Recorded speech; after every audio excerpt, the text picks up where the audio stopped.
So welcome to Revolution Books. I'm really glad to see all of you out here tonight. It's both a tribute to the store, but especially to Ngũgĩ Thiong'o.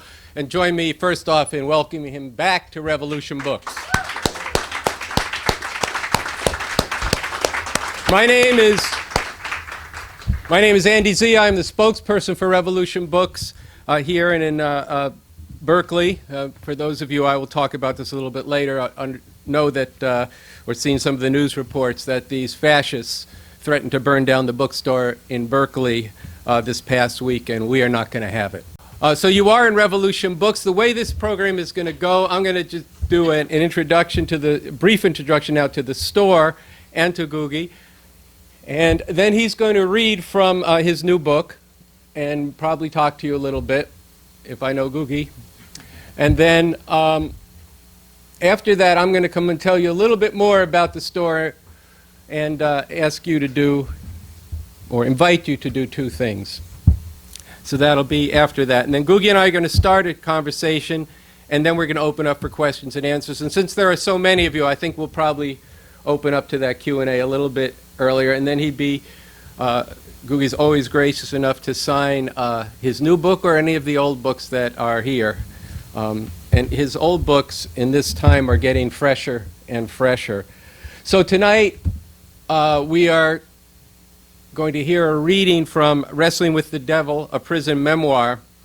And for those who aren't familiar with this, this is a new version of a book that wasn't previously published in the United States called Detained, a writer's prison memoir. He has re-edited it, there's some footnotes, condensed it, and it's an extremely powerful story, Wrestling with the Devil, a prison memoir. And before I get into the introduction to the store and to Ngũgĩ, I just want to thank the New Press for making this event possible and for publishing the book. I think some of them are here tonight, and that really matters that books like this get published. So I mentioned that Ngũgĩ's been here before. In fact, when we got together today, I showed him an article that we did when he spoke at Revolution Books. Well, actually, there was a picture of this really young guy doing a program at Revolution Books. And we realized that was 1986, 32 years ago, his first program at Revolution Books, where he was really talking for the first time about decolonizing the mind, which is absolutely a seminal work in understanding the importance of language and languages of oppressed nations and oppressed people. It's a really important work, and there's some things that, maybe we can get into in the conversation today, but certainly if you come to Revolution Books more often, we can talk about that book. So, speaking of 36 years ago, or 32 years ago, it was 41 years ago, just 2 days before New Year's in 1977, that the security police came to Ngũgĩ's home and said they just needed to take him to the police station to talk. Now, for some reason, he was all dressed and ready, so I got a feeling he kind of knew this might not just be a conversation. But this began a year in detention. And this book, Writing with the Devil, a prison memoir, is the memoir of that time, and it is, it's a painful book for all that, but there's also another spirit within it, which I'm going to let him bring out to you. But in this time, this is a story of how he came to write Devil in the Cross on toilet paper initially, and then scraps of paper. So look, this book has, and the story he tells in this book has tremendous relevance to our moment. In fact, it's kind of, well, it's infuriating, but it's also shaking to realize how much the kinds of issues that he was dealing with in prison and that the people of Kenya were dealing with in the betrayal of the national liberation struggle there are the kinds of things that we're dealing with today. What does Ngũgĩ do? He says in this book that he chooses words. And these are words that take you on a trip. He's a time traveler. The last time he was here, he spoke about that he can take you through time and travel through time. And maybe we can get into the joke of that later on. But in Devil in the Cross, he goes back and forth through time, and Ngũgĩ's life itself spans Kenya when it was a colony of Britain to when it became, and through the struggle of the national liberation struggle of the in the 1950s, his brother was part of what was in a racist way was called the Mau Mau, and Ngũgĩ was part of. He lived that experience, and then he lived the betrayal of this. But he took up a different weapon, the pen, and he began writing, and he began working with the community. And he will tell you that story. And it's in the work with the community of a play that he wrote, I Will Marry Who I Want, that was born his arrest. But Ngũgĩ does take a stand in this book, and I'm just going to read you just by introduction, and I don't think this is what you're going to read, but they could hear it twice, if so. But I kind of took, when I was thinking of your word, that what you do is choose words. He says here, yes, no, njo, la, two of the tiniest words in any language, but one had to choose between them. To say yes or no to unfairness, injustice, wrongdoing, oppression, treacherous betrayal, the culture of fear, and the aesthetic of submissive acquiescence. One was choosing a particular world and a future. And this really hit home to me because that yes or that no rings out for people all over the planet today. Are you going to go along with what's happening to people in the world today and with this fascist regime in this country, and the murder of people, the mass incarceration, the 65 million refugees? Or are you going to say no to that and yes to something that affirms a different future? That's what we're about here, and as I said, I'm going to talk about that more later. So with that, I do want to invite Ngũgĩ up. He's going to read from the book, and you're going to get a sense of the struggle that he went through. And I just would say, we were riding here in the car, and we were saying, you know, because I'm like all happy, Ngũgĩ's coming back to Revolution Books, and he said, you know, this is a prison memoir. And while I did realize that, I think we should recognize what it means to get out on the road, as he's been speaking every day, and reliving an experience that for him was a year, but who he was with, for many of them it was 10 years. And as we know, there's millions of people in this country and around the world who are incarcerated for very long periods of time. And so what we can learn from this prison memoir is not something to be joyous about, but the spirit of Ngũgĩ and what he took from that prison experience is something to be joyous about. So join me in welcoming Ngũgĩ wa Thiong'o to Revolution Books once again.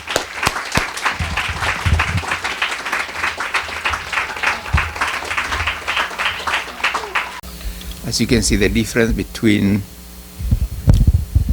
now and that 5 years ago when I appeared in Revolution Bookshops. It was down, I think it was near the center, near NYU, Union Square. In those days, I would even bother about this step here. From there, I would just jump onto the stage. But now, see, I've learned to be a bit more careful about my step. And sometimes I need a little bit of help in getting onto the stage. Yeah. But it's always good for me. I really like coming to a Revolution Bookshop. It always means something to me. It's not only because of that particular event that brought me to the bookshop in 1986. And this was the imprisonment of Kenyan progressive intellectuals at a time when my own country was seen as an example of development, you know, and it's always very difficult to tell people that actually people are being imprisoned, right? who are being jailed, for their thoughts and so on. What, Kenya? Kenya is not like Tanzania or Kenya. So to me that breakthrough was, it was very difficult. And for Revolution Books to have opened their door, to me at that time, I'm always very grateful, not only me personally, but quite frankly, on behalf of all those political prisoners in Kenya at the time.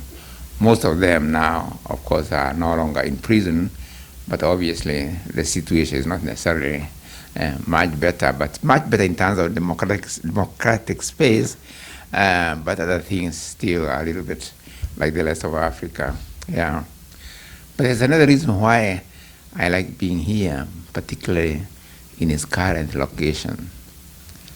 Harlem has this, you cannot come to Harlem, especially as an African person, without feeling the weight of history, literally history,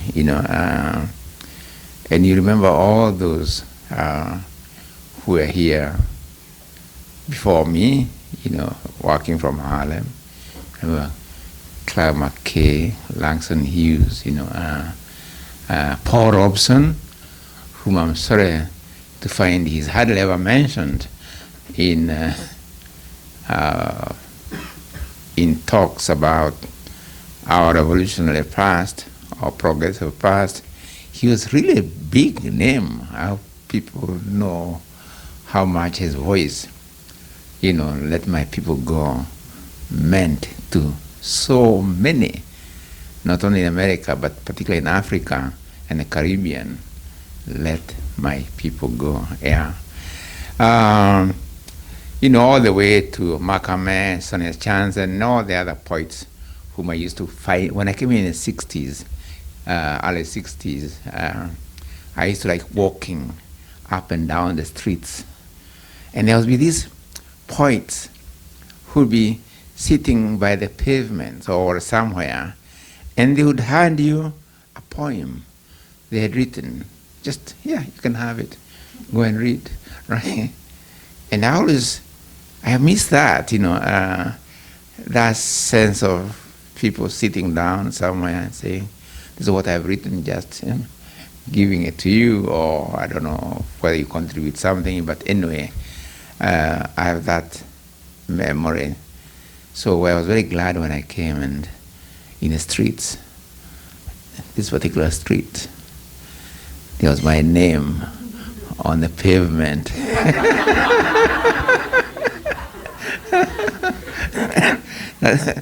So that connection was, oh, wait a minute, yeah. So I'll take a picture and send it to Sonia Sanchez and tell her on the same pavement where she used to walk to and fro. She was a young girl then, and she was following Malcolm X wherever he went. She would be there, so she tells me anyway, yeah. Right. As you are told, it's quite difficult reading from prison memoirs. It's not as if anybody goes saying, oh, I was so happy in prison. I'd like you to share my happiness. I mean, it's always very real. It's a kind of sameness that is really can be very deadening, and it's sometimes meant to do so precisely, yeah. But there's always the other side of that kind of thing. It's also the other thing that says, no, I'll not succumb to the deadness and so on around me. So I'm going to read from Wrestling with the Devil. And as you are told, the memoir actually had come out before in 1982, I believe, not here in America, but in Britain and Africa, under the title Detained, a writer's prison diary. And the reason I call it a writer's prison diary, which was lost on very many other files, became too clever I meant it was not a diary in the usual form of today, this happened to me, this is how this happened to me, but more like I write a diary, like you make, as a writer, you make notes in your own mind, so to speak, that's how I meant it, but that one also contains a lot of historical documents, because so many prison writing is a kind of genre in its own right, by the way. There are certain things you find in prison. I used to teach a course on prison literature at the Yale University. And I found that prison journal has certain things. It's full of documentation, because you are making a case against those in prison. You have to say, this is what they said about me, and this is what happened, this is a document, this document. Then you find also the state has its own documentation, why they put you in, and that kind of thing. Sometimes it can be lies or whatever it is, but it's a documentation. So prison diaries or prison literature always contains those two documentations. Documentation of the state and the documentation of the political prisoner, So what I did in this particular, I've reissued it and left out most of the historical documentations, like letters from prison, or this is what the state said about me today, and this is my reply to what they said about me, about this issue or that issue, and left what was fairly central even to the earlier memoir, which is really the writing of my novel, Devil on the Cross, on toilet paper, as a form of, it was very important to me, first of all, as a form of resistance, survival, but as it turned out, it was a big moment in Kenyan literature, particularly African language literature, because it turned out that Devil on the Cross would be the first modern novel in Gikuyu language. And it's also during that time when I was in prison between December 1977 and December 1978 that I started thinking about the language question, the language question, and the question of nationalities, and the question of imperialism, and its all connection with the class and all those class of ideas, which around the language issue. And some of his thoughts I would later develop them and have them published under the title Decolonizing the Mind, which is now probably one of my best known texts. I was in India recently, actually, I think a week ago, yeah. And I went from Kolkata to Bangalore, to Hyderabad, Bangalore, then New Delhi, and everywhere, sort of, language community and other communities, the one thing they had all in common, whether from the University of Delhi or from the Adivas community, or those like my friend Sai Baba, who is now in prison in India, the one thing they had in common is the text, decolonizing the mind, yeah. So some of those thoughts were actually thought out in prison. So in some ways, it's a very big moment in my life. And though it doesn't make me feel like I want to jump up and down, I was in prison, how? But on the other hand, I don't sort of sit down and shed tears while I was in prison, because I also look at what came out of it. So there's the conditions that I was meant to endure, and it's also what comes out of it, like this. What is this? I think this is something similar about roses and thorns, right? I think roses have thorns or something, or beautiful roses come from thorny branches or something like that. And this connection, this actually very important connection between the negative, if you like, and the positive, how they are actually bound, bound to each other. They are not. It's not as if they are separate things. In a way, they are separate, but in another reality, they are bound to each other. They are bound in a.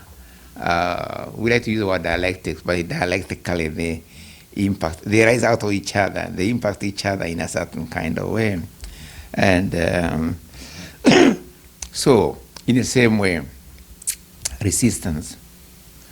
Why would you resist if you are not being put down? What do you be resisting? I mean, and someone has to be putting you down, and you should be trying. You then be trying to kind of, But you see somebody just going about in the street doing like that, leave me alone, and nobody's touching him. He means, what's wrong? He's going about saying, oh, leave me alone, right? But when you can see somebody's putting him down, you can see the meaning of leave me alone acquires a very different meaning, and so on. So what I want to do is share with you how I came to write the novel Devil on the Cross, and hence the title Wrestling with the Devil, but it's actually wrestling with the devil of the devil on the cross. But the word devil has other implications, of course, devil on the cross and so on. So, and I was trying to, sometimes you ask how, even I am always asking the same question: how does the artistic idea come into being? How? Because I see one has the thought somewhere there and pulls it out and works on it. It's a kind of coalescence of many things, like quantity of little things, and somewhere artistically, through the imagination, those things somehow turn into, like they make a qualitative leap. Think of the quantity and quality, these all these ideas or whatever, impressions and so on. Somewhere, one day you wake up and say, Eureka! But without removing the clothes, of course. So Eureka, meaning something has happened. You see, you see a connection, kind of, right? So I want to try and capture, if I can, through reading from this book, how that Eureka moment, artistic Eureka moment for me, comes into being. As you are told, let me just give you a background. I was arrested midnight of December 31st, 1977. And this is why, again, you can see problematic.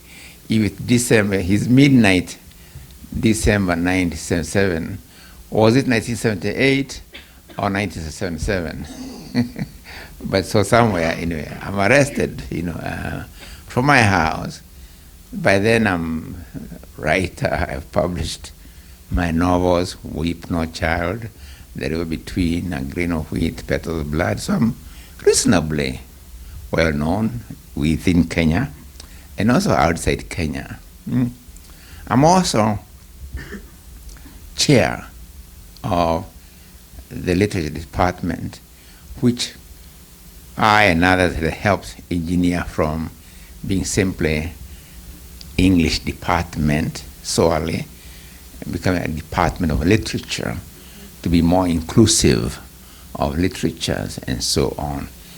So I was in a reasonably comfortable zone, if you like, and a degree of visibility. But it also happened that at the same time, I was also working in a village in the rural community, me and a few other professors. And what we're trying to do there in this village is develop community-based theater. There's a long history to it. Is quite frankly, in a nutshell, when some of us began asking questions, what is national theater? You know, and we said it's not a building in the center of the city, but national theater must reside with the people.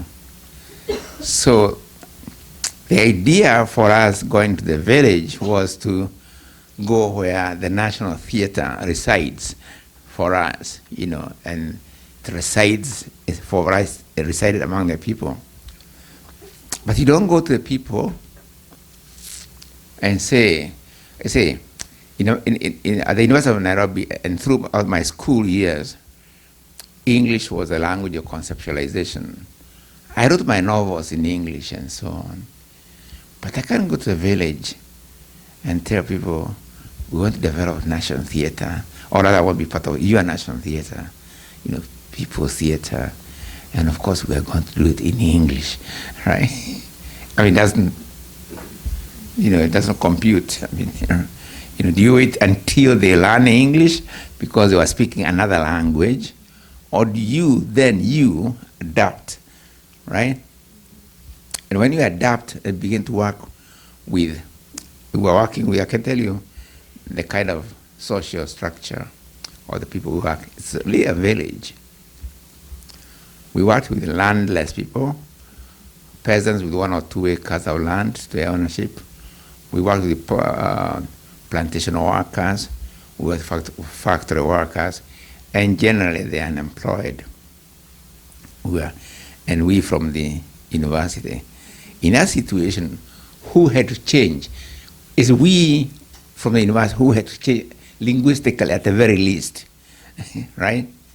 We had to, it's not even a question of theorizing really, you know, if you are going to work in that community and if you are serious, you then had to work in the language spoken by the community. And when you do that, as we found, things begin to change a little bit. Because English, as used in Africa, is really a language that separates the elite. And so I think it was meant to be so. It's a language that separates the educated, the workers in ideas, from the body or the public, right? So when you change, and there's an idea where people sort of look up to those who speak English, you know, even parents in Africa sometimes are very happy when their children cannot understand their own language because it's seen as a sign of education. You know, again, you can see how, I'm sorry.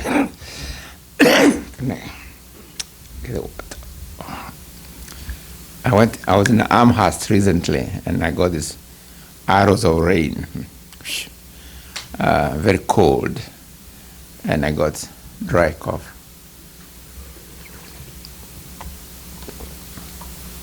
Yeah. Anyway, what I'm really essentially saying, if language becomes one way of separating the worker in ideas more, right, you know, from the body, social body, so to speak. Now, when you work in the language spoken by the people, when you work within the same language, something then happens. What then differences you and the people is not so much the language you speak as such, but then your own experiences begin to matter. But then your own experience as a university professor is a different experience, but is an experience no more, it's not more experiential, no experience, how do you make a verb from experiential than the experience of somebody working in a factory? is an experience unique in itself or particular to you, and that's fine. Yeah. But equally well, the person working in a factory, that is their own experience, or working in the land, in an experience in his own right. So what then you do, you bring those experiences together. And there's no linguistic marker of difference, except in this case, the peasants were more empowered because they had been used to conceptualizing in their own language for many years, whereas some of us had been removed from the scene. That was the kind of thing. So, anyway, theater, we produced When I Want. I was arrested on the midnight. The theater was stopped in November 11 or 16, 1977, and on 31st December 1977, armed police came to my house, midnight, surrounded with those blue, red lights, boo, boo, boo, right? Come with me, a few questions. They came to my library, home library. Any book with the word socialism in it was removed. Karl Marx, Lenin, or Mao, or whatever was, or anything simply socialist or something was taken. But what they were really very happy to arrest was the play that Ngũgĩ Marie and I and the community had put together, right? So that's a picture. So intellectual, having any pen I want, say 5 or 3. Sometimes we in Kenya used to carry very many pens here. It's a sign of it's a sign of being educated, having several pens here. And sometimes a newspaper folded. I don't know if some of you remember a newspaper folded here, kind of thing. Yeah, sign of, But now I'm here, no newspapers to fold or not fold. No pen to write with, and so on. And, it's not very nice, I must tell you. And for the first few weeks of January 1978, I was under what is called internal segregation, meaning that although I found some prisoners there, they could not talk to me, and I could not talk to them, right? Although I must say they were very creative, more creative than I was, because they would then stand a few feet from me and talk among themselves loudly and giving each other advice unnecessary because they've been together for many years. But I realized they were giving advice to me. So they had a way of breaking through. But anyway, what happens is that you become, whether you like it or you become resentful. It's like you can see human beings around you. You cannot talk to them. Sometimes you wish then you are physically alone, because you're being reminded of company, of human company, and you cannot enjoy that company, And let me see. Then a priest was my first visitor. So I want to read this encounter with the priest. It turns out to be a very important encounter with the priest. But I was ready to lash out, like something important. Yeah, you want to let it out. So I call them my victims of my verbal suppression. The first verbal victim was a prison chaplain who one morning came into my cell staggering under the weight of 2 huge Bibles, the Living Bible in English, and Ifukuriagai, the Holy Bible in Gikuyu, plus a bundle of revivalist tracts from the American millionaire rich evangelical missions. Yeah. He was in a prison officer's uniform of khaki trousers and jumper coat with aluminium buttons and a decoration of 2 or 3 stones on the shoulder flaps. He also carried the hallmark of all prison officers and warders, a cord over the left shoulder carrying a whistle hidden in the breast pocket. Underneath these symbols of oppression, he wore the holy uniform of a reverend, a black cloak with a white collar around the neck. I held my tongue and let him talk. Sometimes, not so loudly by the way, he was more gentle. Sometimes it's very soothing. Sometimes, he said, after sitting on the edge of the desk, sit with me on the bed, God chastises us for our own good. Take Mau Mau, for instance. Mau Mau was the liberation movement in Kenya. Mau Mau was God's scourge with which he lashed Kenyans to teach them a good lesson. The fruit of this lesson, well learned, is the stability we now enjoy and which is the envy of our neighbors.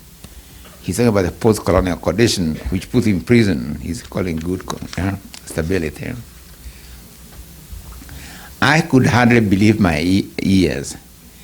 KLFA, the Kenya Land and Freedom Army, or Mau Mau, as the British called the soldiers of liberation, who, with their sacrifice and courage, wrote the most glorious chapter in our nation's long history of struggle, was this man with the cloak of a priest beneath a prison officer's uniform, a huge shambok, rhino whip, with which God flagellated Kenyans into humble submission to his eternal will. We have all sinned and come short of the glory of God, he said. Who knows? Maybe there's a unique God-created chance for you to meet with Christ. He went on, God works in mysterious ways, his wonders to perform. He didn't see the anger seething inside me. In my silence, he could see only a being about to be smitten to the ground by the thunderbolt of the Lord, like Saul in the New Testament. But to me, his attempts at verbal comfort sounded like prayers of thanksgiving for being chosen to be the earthly instrument of God's mysterious ways of performing his wonders. And his attempts at converting me were trumpets of victory over a fallen foe of imperialist Christendom. My silence lured him on. He now presented me with 2 Bibles. The Bible, you see, is the only book in the world containing within it hardcover a complete library, he said, fingering each Bible lovingly as he placed it on the desk. 66 books in one. How many people can boast of a home library that big?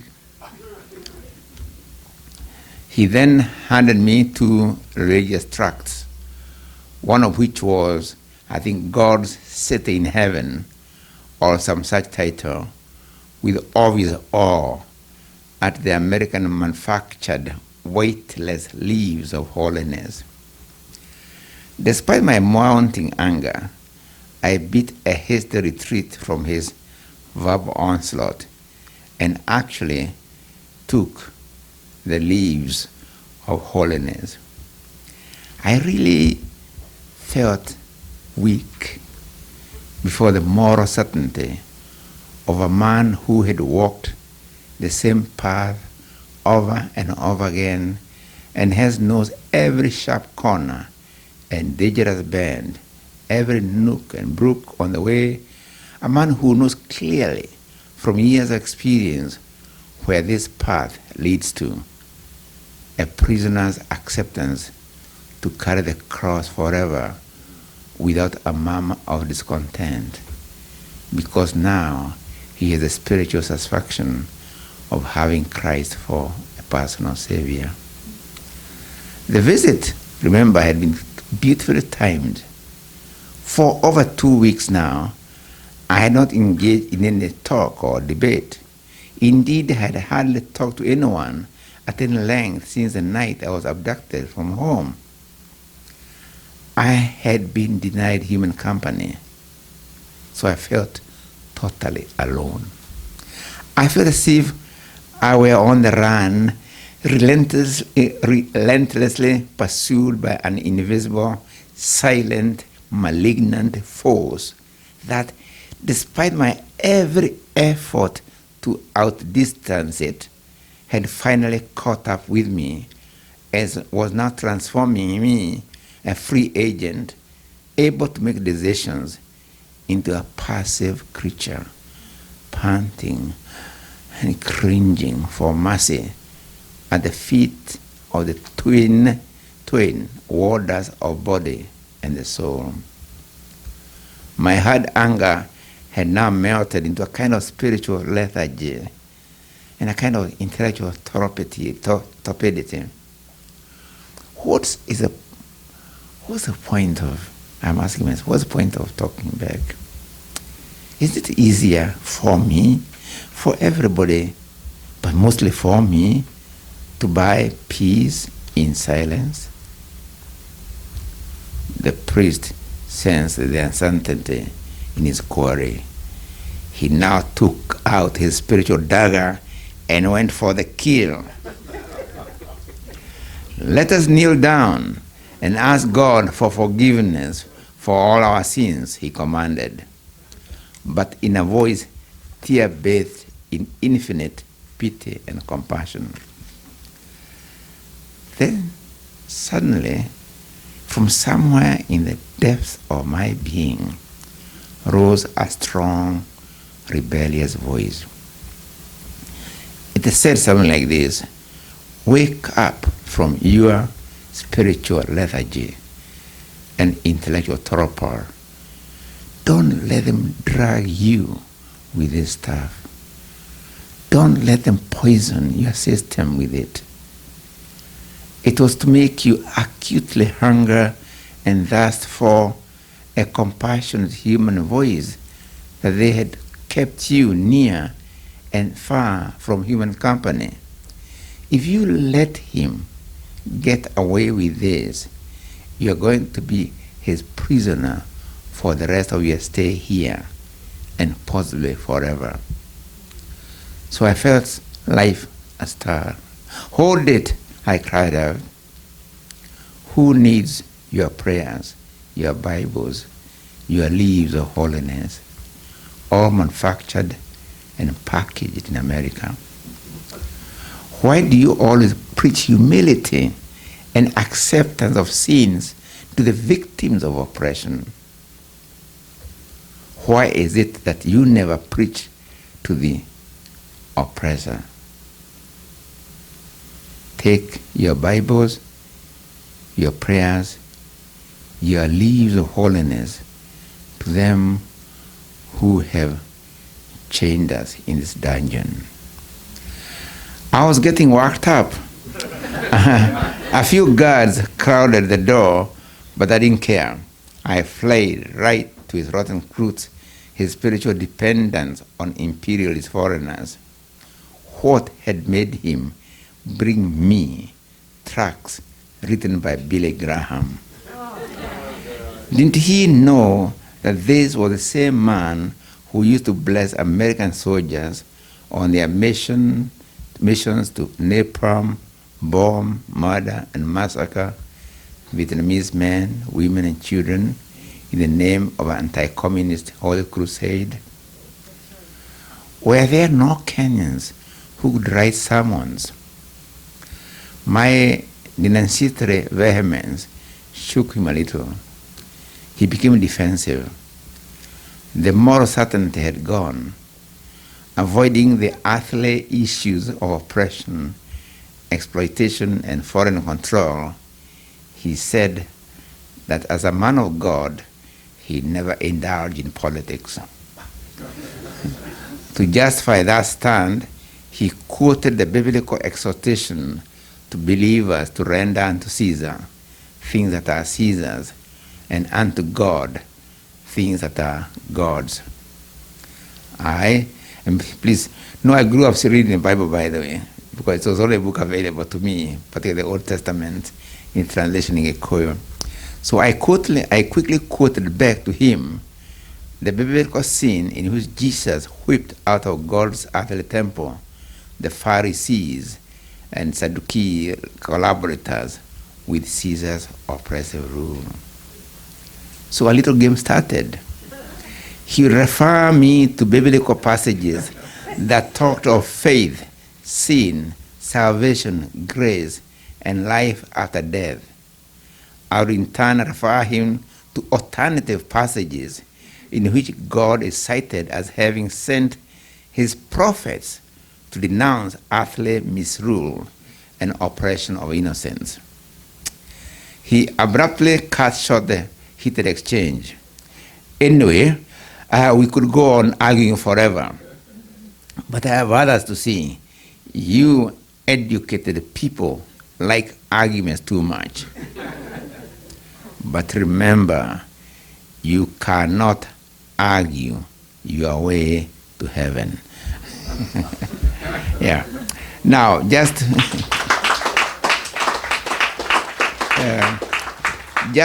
put a little bit shade of complexity.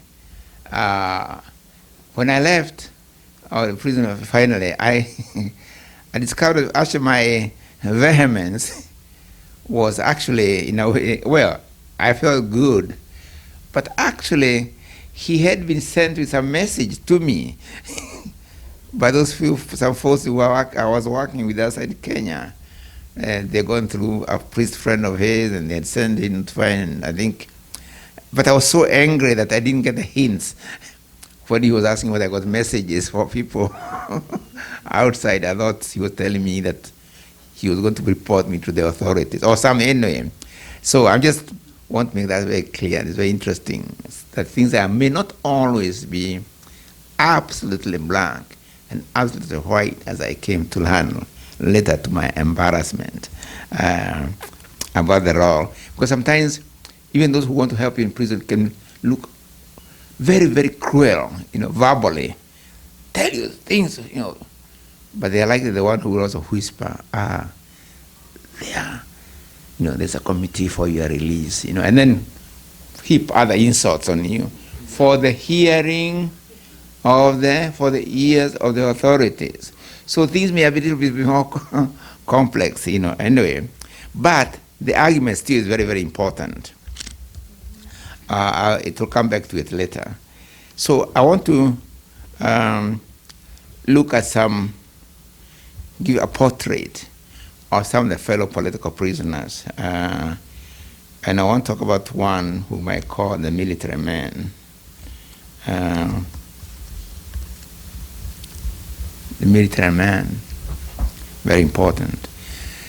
When in the isolation block where we were, remember we were political prisoners were in the middle. To the right or left was another block for those who are on death row, and the other block was those who were mentally challenged. So political prisoners were somewhere between the mentally challenged and those on death row. It's not a very pleasant, it's not a very pleasant choice. To the left, to the right. So the military man, one of my companions, I'm not giving his correct name. The military man, he has been here for 3 years. He keeps to himself. he hardly came to my door to say hello. Like when I first went in, many of them came from their cells, would shout my name, but he didn't. But the moment my internal segregation ends, he befriends me. This intensifies after we discover we both like chess. Do you know chess? Yeah, chess. Chess and checkers are some of the few games allowed. Checkers is the most popular. Some of the prisoners breathe and swear by it. But military man looks down upon it. He was used to a daily chess company of another military officer. The two used to play it with gripping intensity, as if they were indeed commanding armies in a battlefield. Besides their military past, chess was also what set them apart from the others. Then that other officer was transferred to another prison. So between the departure of the officer and my arrival on the scene, the military man had nobody to play chess with. For military man does not deign to teach the others. Chess becomes the special knowledge that he possesses, and others, civilians, don't. But you see, I'm a little different. Being a professor and writer compensates for my lack of a military background. Plus, I already know how to play chess. And he notices, after a few checkmates, that I'm actually able to outmaneuver him on a chessboard. Initially, some of the others express an interest and the desire to learn, and I teach them the names of the pieces and their moves, much, dare I say, to the chagrin or anger of military man, who likes it that it's a game known only to a few.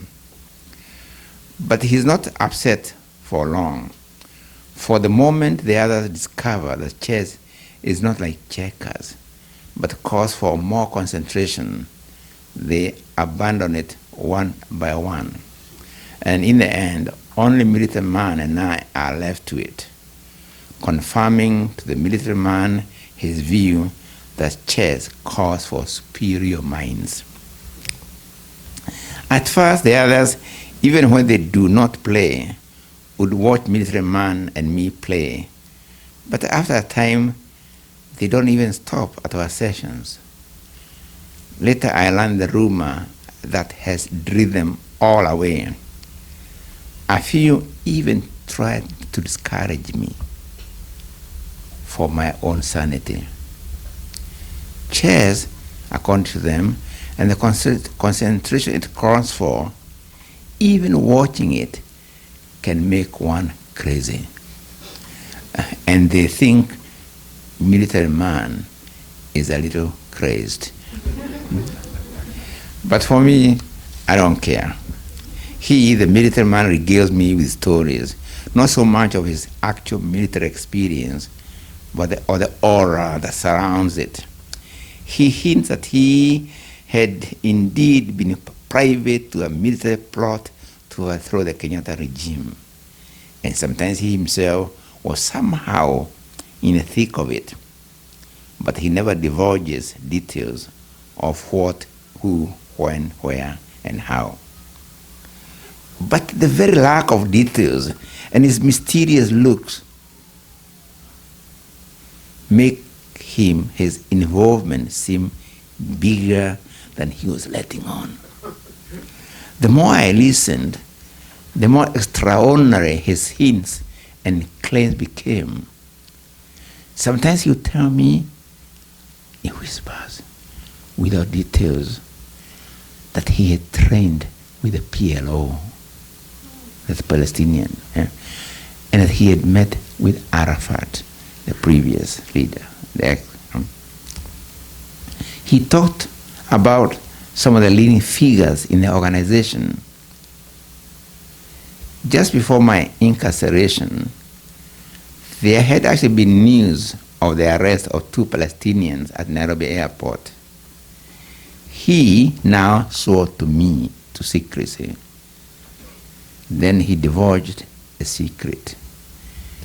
They had been sent by the top PLO leadership to rescue him from Kamete maximum prison. And despite the setback, because they were arrested, the plans to spring him from prison were still afoot. His story make him look larger than life, although this was in contrast to his haggard prison bearing. Koigi, one of the other prisoners, took me aside one day because they could see I was like, I like stories in it, so I'm always like, this. So Koigi takes me aside one day, and he tells me word for word, the stories the militant man must have been telling me. What? Had he been listening? No. It was because he and others had been recipients of those stories before. It turns out, according to Koigi, that the military man has never been in any military service. But he happened to be social friends with some in the military, later arrested and detained without trial for being suspected of plotting a coup. Like they were having a drink, they were all swept, and he was among them. The real military officer, the chess partner who came before me, had told on him. So he was really basically a victim of social contact. But since his imprisonment without trial, he has internalized the military thing. And in his mind, he was really in the military. So I asked Koigi, what about his seemingly good knowledge of the PLO and even naming some of the leaders and other actors in the Middle East? Well, he told me there was a period before my time when they were allowed newspapers. And the military man had an incredible memory that retained all the details. He had a way of inserting himself in the stories in a manner that seemed convincing, except the logic dictated the contrary. Plus, the real military officer who had been transferred had told them the truth.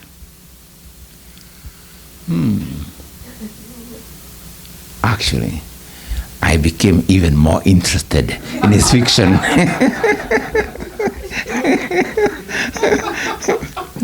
You see, he lived in a fantasy in which brave men would eventually rescue him. And when angry with the prison officials, he'd hint at some kind of retribution in the future. Whatever it is, the fantasy, I suppose, keeps hope alive. Hope. And one needs hope in this hopeless place. So does it matter how one gets it, whether from religious faith or in the rightness of one's political beliefs, or in the stories of a military man sustained by dreams of a giant dramatic rescue? Mine turned out to be the written word. So, I'll try a diary of life in prison. I'll record everything that happens, what I see, touch, smell, hear, and think. But no matter how hard I try, no words will form on paper. I really was never one for writing diaries and records, and whenever in the past I tried, I have always had to give it up after one or two false starts. I'm too close to the events for me to see them clearly or to immediately make out what is happening to me. Besides that, I find that here at Kamete, the name of the prison, maximum prison, in a certain sense, everything is so very ordinary.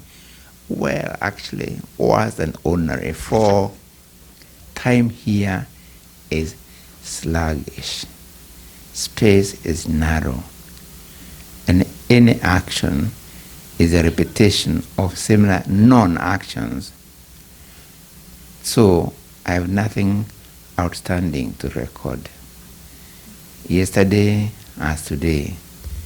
Is that enough for a diary? But my argument with the Reverend keeps on coming back to me. As I said, I grew up with the Bible, mostly the Old Testament, and most of the characters, Abraham, Isaac, David, Joseph, as some of you who read my recent Time of War will know, were my early companions in my village. This was because when I learned to read and write, the only book readily available was the Ngũgĩ language Old Testament. I enjoyed some of the magical moments in the Bible, and some are really very magical. Even today, I sometimes I go in the magical world, magical ride, like Jonah surviving 3 days in the belly of a fish.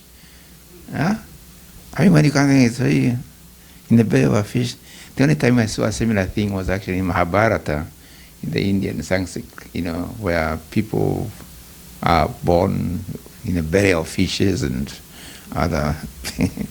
Anyway, Shadrach, Meshach, and Abednego surviving fiery flames. But it is the survival part that's most appealing. But some sections of the New Testament as well, the Sermon on the Mount, John the Baptist surviving his sojourn in the wilderness on honey and wild berries.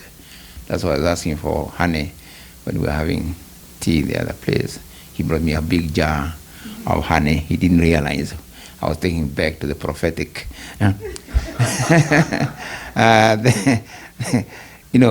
The devil tempted him to quit.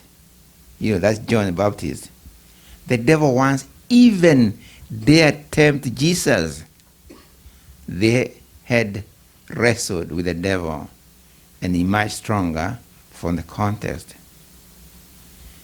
Then I think, did the Reverend come to tempt me? I resent the fact that they cannot tell us a thing about the outside world, that's the gods. Not even about rain or wind or sunshine. Birds fly far above the walls of the prison. I wish they could lend me their wings just for a day. What would I do with them? I know, visit my family, my village, but also what? Oh yes, go to all their houses and offices of those in power.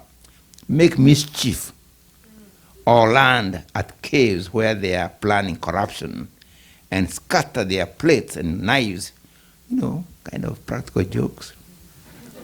And then I would come back. No, I won't come back. I will not come back to this confinement.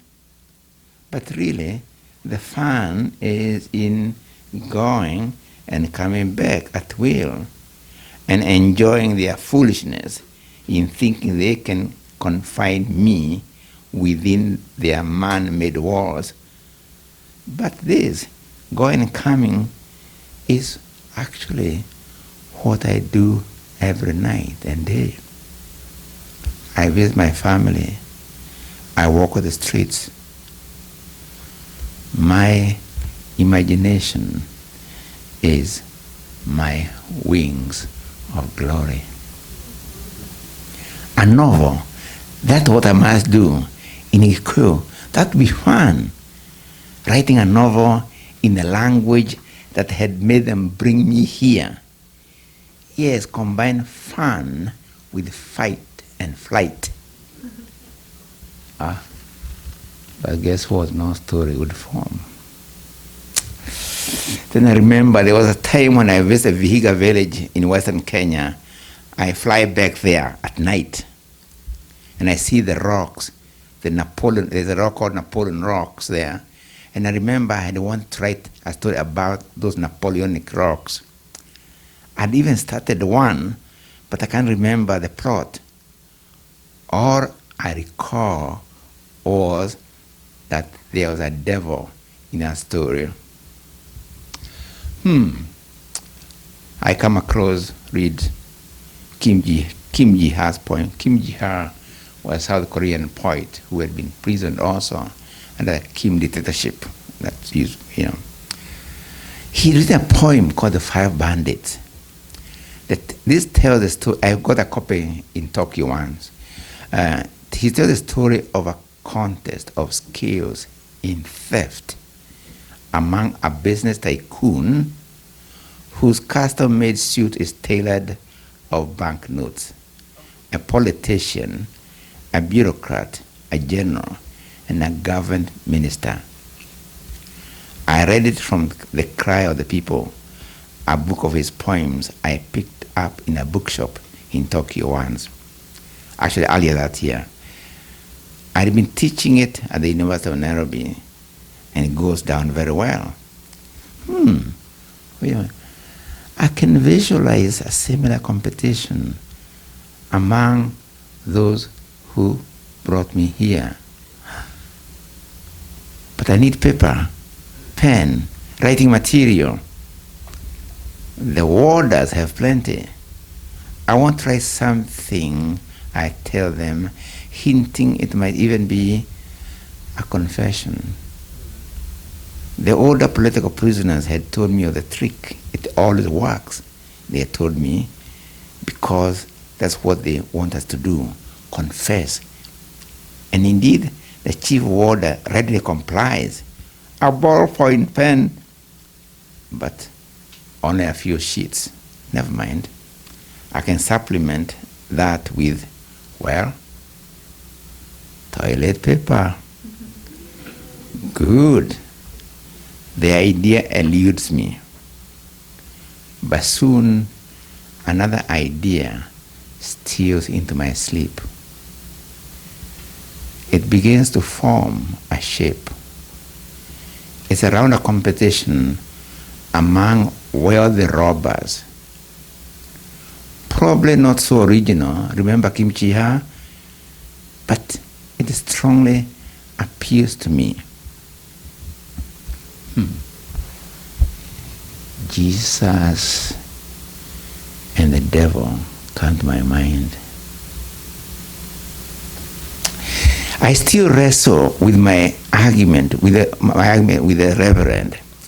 The idea that it was the devil and not Christ who should have been executed on the cross plays my mind.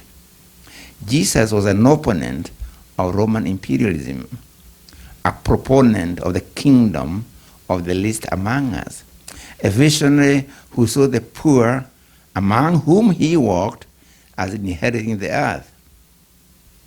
The devil was an ally of Roman imperialism and its oppressive practices, a self-serving criminal whose followers, exploiters of the poor, have as much chance of entering heaven as a camel through the eye of the needle. Wait a minute. A competition of modern robbers organized by the devil. But the story refuses to form. And then one day something happens. And I want to read this. It's not too long, but I want to. Because I get a dressing by one of the warders. One of the warders, ordinary warder, who, I tell you, in so many ways, so cruel in so many ways. You ask him whether it's raining outside? No. Sunshine? Anything happened? No. He was Mr. No in everything. Right? But he's the one who lectures me one day. Almost like a reverse of the class position, like he, ordinary warder, from probably working class or whatever, and me, the educated, part of the elite. I think that's how he must have seen me this particular day. So one day he's giving me a lecture. The trouble with you educated people, and he was actually quite bitter. The trouble with you educated people is that you despise your languages. You don't like talking to ordinary people. But what use is your education if they cannot be shared with your own people?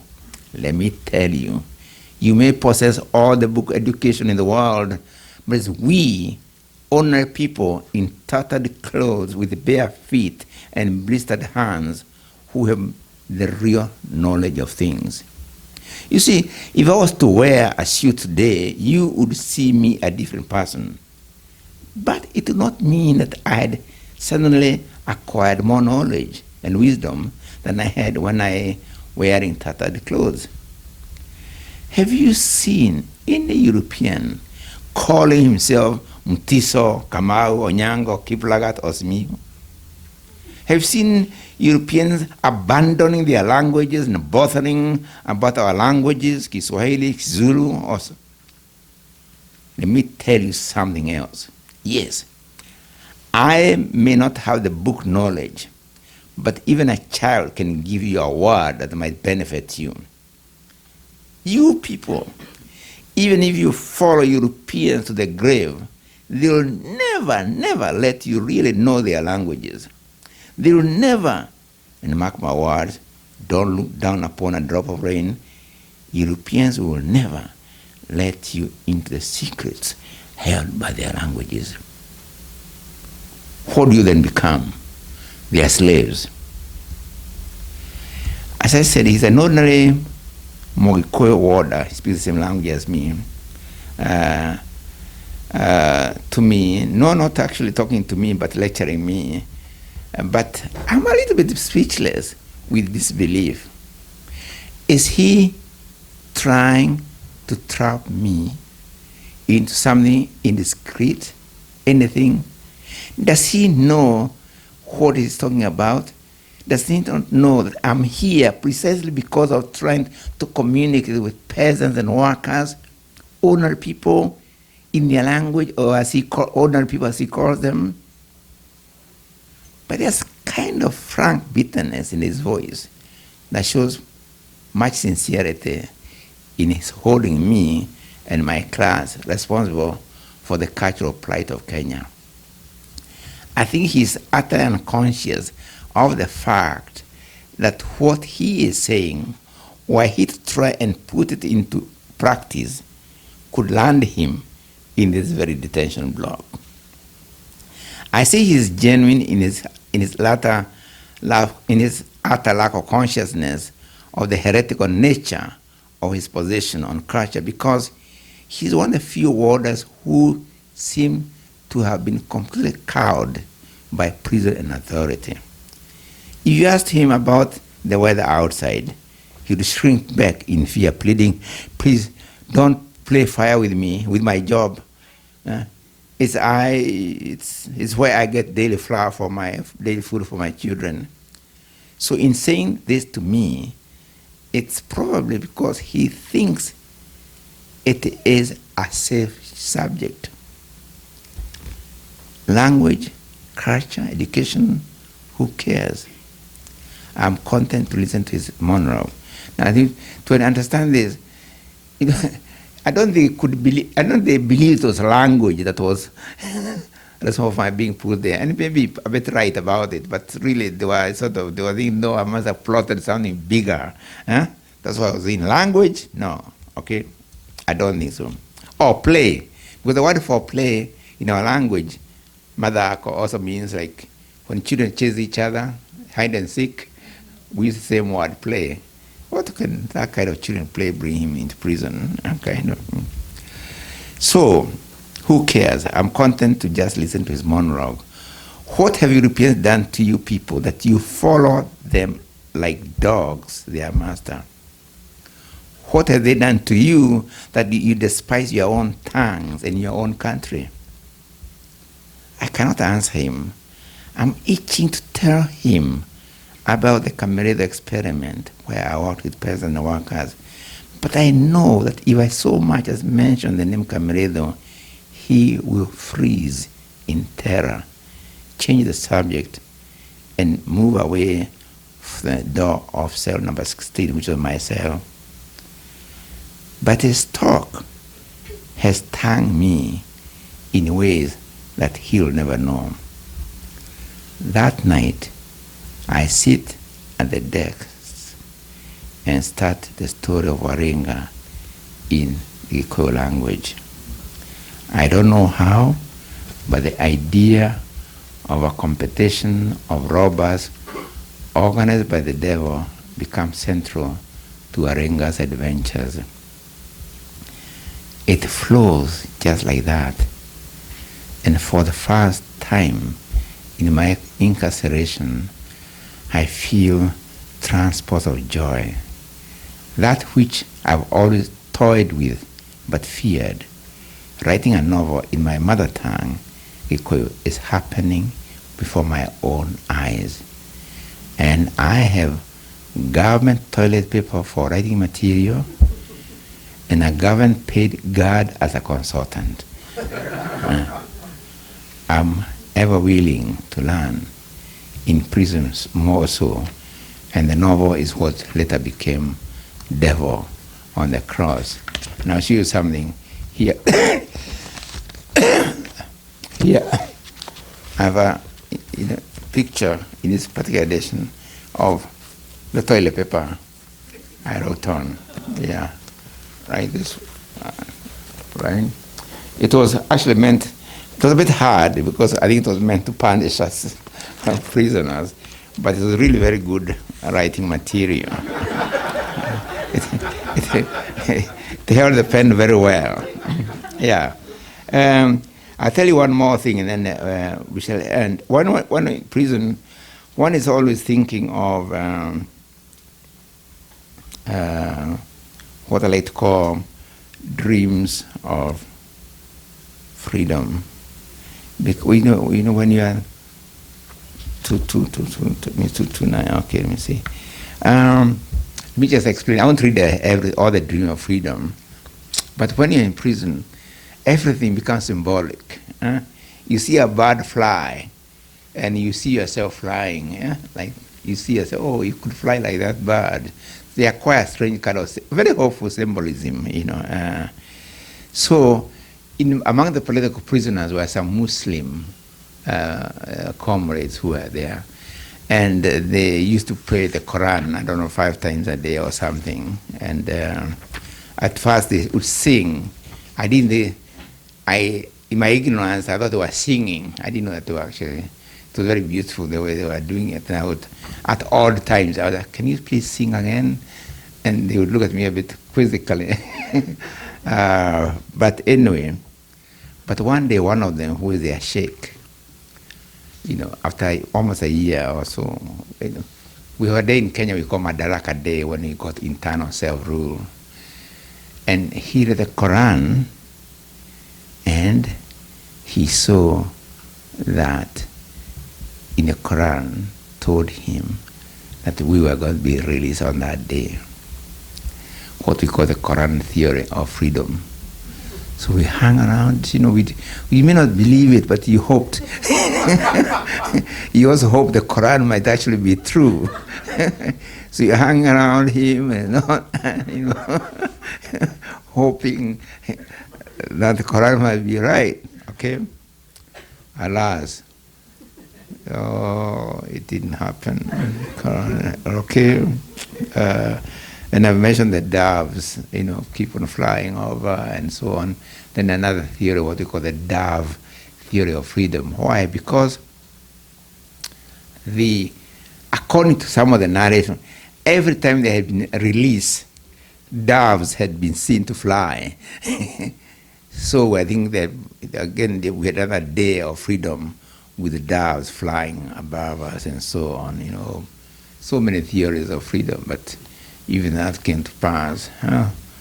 No freedom. Okay.